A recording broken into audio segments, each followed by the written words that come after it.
how to fix heating problem in your Motorola smartphone. So let's begin this new video. So first you have to open your settings. You have to click on this battery. So here it is, the setting. Let's scroll down and find, here it is, the battery. So if you have some amount of battery left, so you can use this battery saver instead. And if you are charging your smartphone while playing your games, it will definitely heat your smartphone and drain your battery very quickly.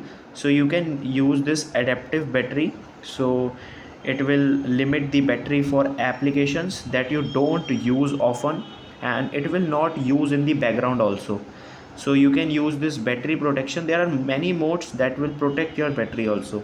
So this is the mode.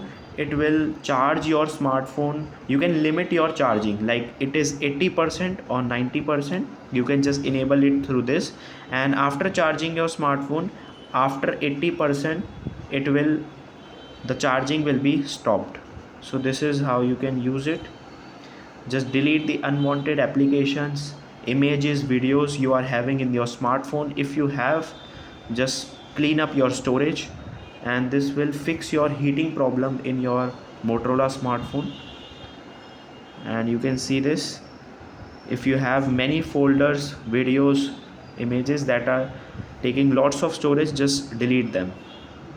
Then it will fix your problem. And just do regular check your updates. If you are having application updates or your software update, just do it. I hope you like this video. Thanks for watching.